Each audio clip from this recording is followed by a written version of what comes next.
8장은요. 네, 크가지 중요한 두 가지 서브젝이 지금 나옵니다. 네, 14절로 우리가 한번 보시겠습니다. 예수께서 경계하여 가라사대 삼가 바리새인의 누룩과 헤롯의 누이를 주의하라 하신대.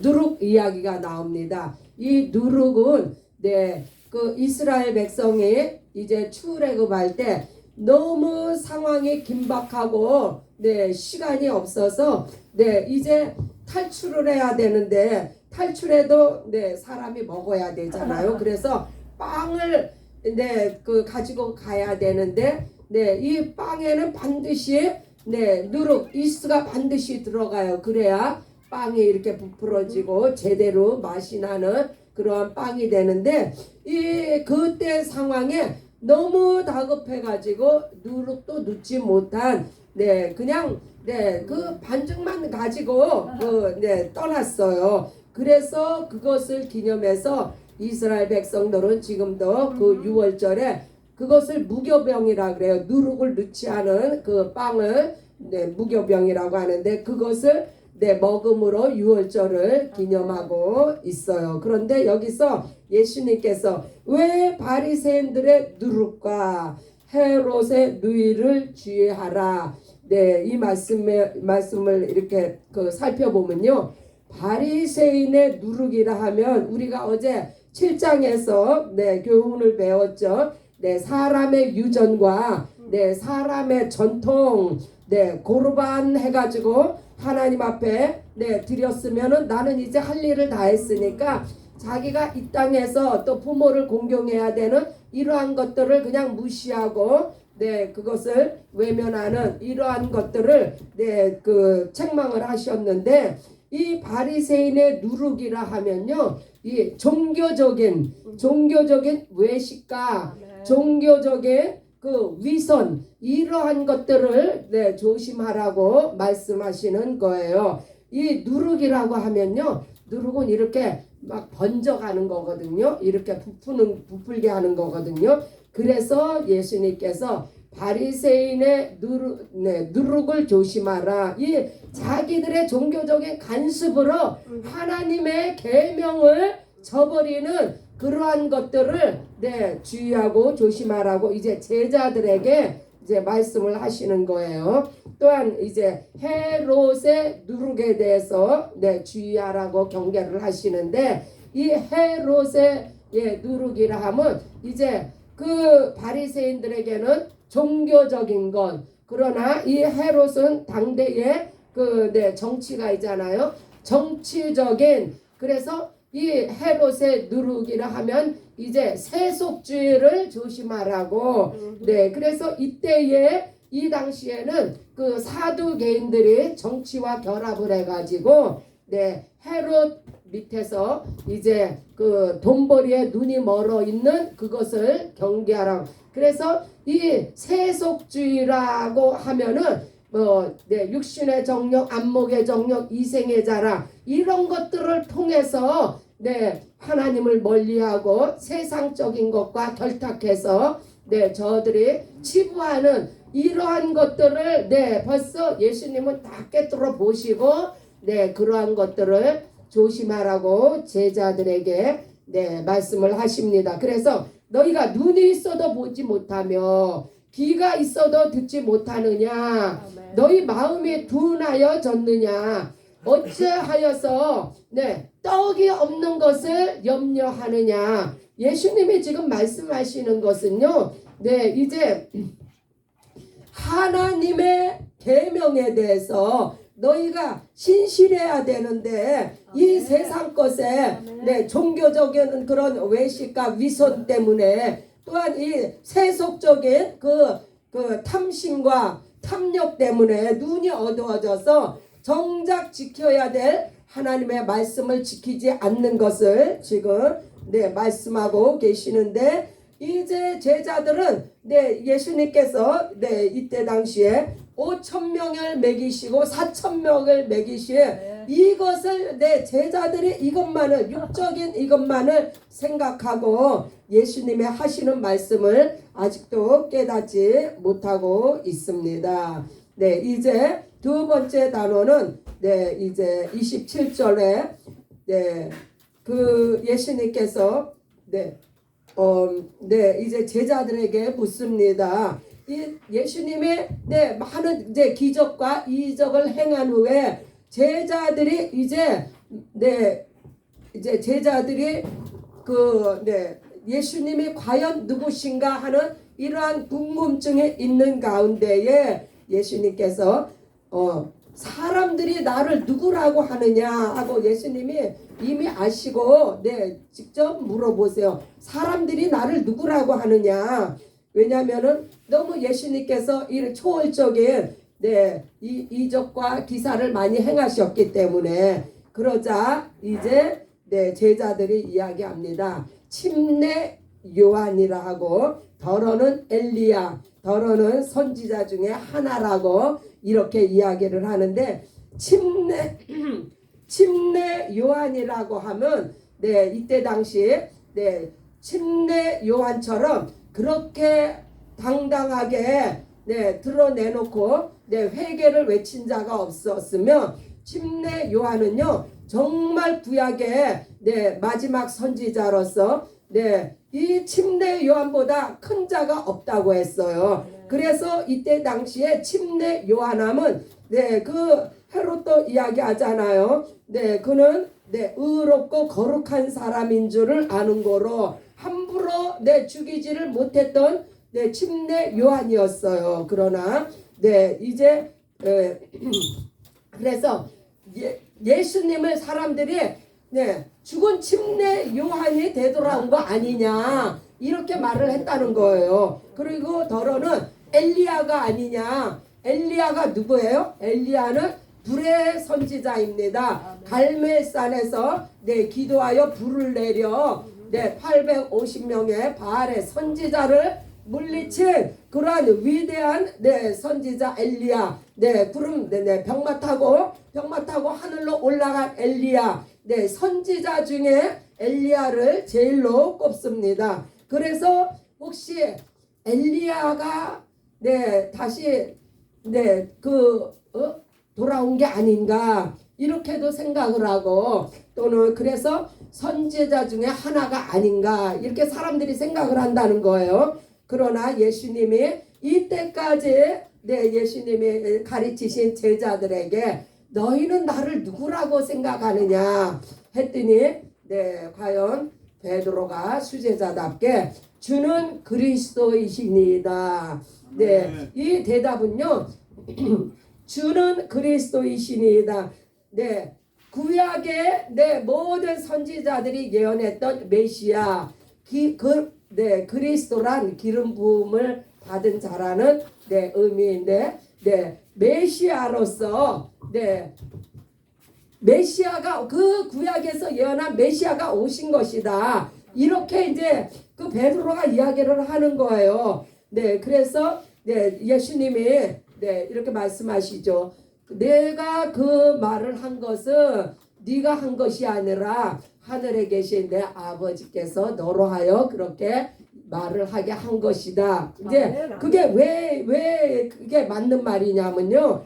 예수님이 이제 인자가 고난을 받고 장로들과 대제사장들과 서기관들에게 버림받아 죽임을 당하고 사흘 만에 살아나야 할 것을 비로소 저희에게 가르치시니, 비로소 저희에게 가르치신다는 이 말씀은요 이미 때가 됐다는 이야기예요. 예수님께서 이제 내가 죽고 다시 살아나야 하는 것을 가르칠 때가 됐다는 이야기예요. 이때까지는 말씀을 안 해. 이제 처음으로 이제 말씀하시는 거예요. 그래서 이제 이렇게 말씀하시니까 베드로가 곧 이어서 뭐라고 이야기합니까? 주여 그리하지 마옵소서 하고 베드로가 예수님을 붙잡고 가냈다고 그랬어요. 이 베드로의 생각 속에는 말은 주는 그리스도시요. 그리스도란 말은요, 기름 부음을 받았다는 말은요, 이제 자기 백성을 저들의 죄에서 구원할 자를 의미하는데 베드로가 예수께서 그 일을 행하신다는 것을 말씀하시자 베드로가 붙잡고 가냈다고 했어요. 말렸다고 했어요. 이것을 자기가 무엇을 말했는지도 모르고 예수님께서 하시는 말씀의 의미, 왜 죽어야 하며 왜 다시 살아나야 하는지를 그 실상을 모르기 때문에 이렇게 이야기를 하는데, 이게 예수님께서 이제 뭐라고 그의 답변을 하시냐면요, 베드로를 꾸짖어 가라사대, 이거를요 제자들 보는 앞에서 그렇게 하신 거예요. 베드로를 꾸짖어 가, 사탄아 내들어 물러가라. 하나님의 일을 생각지 아니하고 도리어 사람의 일을 여기서요 아주 중요한 것을 우리가 깨닫게 됩니다. 이 사탄이라는 베드로가 지적을 받았는데, 왜 사탄이라는 지적을 받았어요? 사람의 일을 생각했다 이거예요.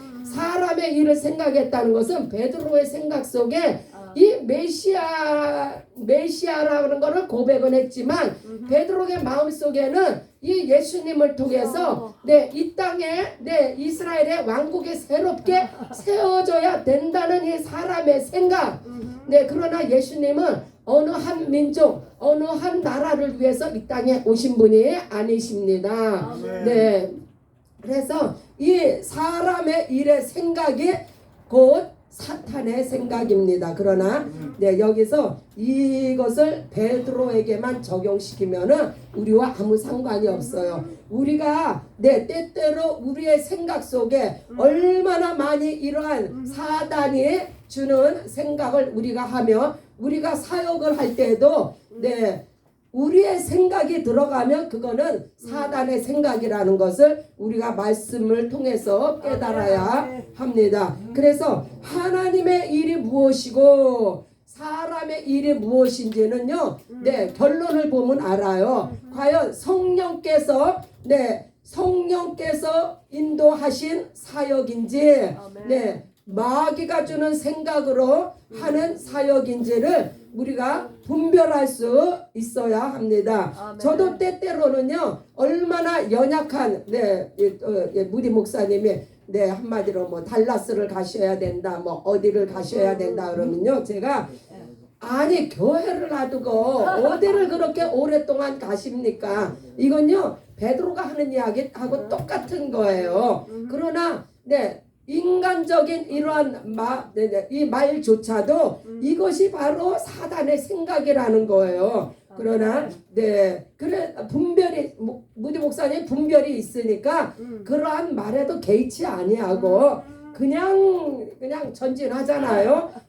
그래서 우리는 이 베드로뿐이 아니라 우리의 삶과 사역 속에서도 항상 이런 사람의 생각이 나올 때가 있다는 것을 유념하시고 내가 과연 말과 행동과 모든 일에 정말 하나님의 일을 향해서 하는지 아니면 내 생각, 내 안위, 내 입장을 생각해서 하는 것인지를 우리는 분별해야 됩니다. 34절에 보니까요, 제자들을 불러서 예수님께서 나를 따라오려거든 자기를 부인하고 자기 십자가를 지고 나를 쫓고, 우리가 이거를요 흔하게 너무 많이 들어가지고 그냥 이 말의 뜻이 별로 중요하게 느껴지지 않을 때가 사실 많이 있어요. 그러나 여기서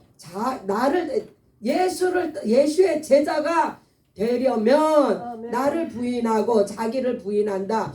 이것은요, 예수님이 그냥 우리에게 하시는 말씀이 아니에요. 예수님 자신이 먼저 이 일을 행하셨어요. 어떻게요? 예수님은 하나님이세요. 하늘 보좌에 계시는 하나님께서 그 영광의 보좌를 버리시고 자기 자신을 부인하시고 이 땅에 종의 모습으로 사람들을 섬기러 오신 예수님, 그 모습을 우리가 생각하면 내 자신을 부인해야 된다는 것이 어떤 것인지 네, 우리가 조금이나마 이해를 할 수 있을 겁니다. 그래서 내 자신을 부인한다. 내 소유를 부인하며 내 계획을 부인하며 내 욕망을 부인하며 내가 원하는 그러한 부요한 삶 또한 뭐 형통한 삶 이러한 것들을 부인할 줄 알아야 예수의 제자가 된다는 말씀이에요. 또 나 한 걸음 더 나아가서 자기 십자가를 지고 나를 쫓을 것이니라. 예수님은 아버지의 계명에 따라 죽으시고 부활하시는 십자가를 지셨습니다. 그래서 예수님께서 우리들에게도 오늘날 여기서 말하는 우리가 져야 될 십자가가 뭐예요?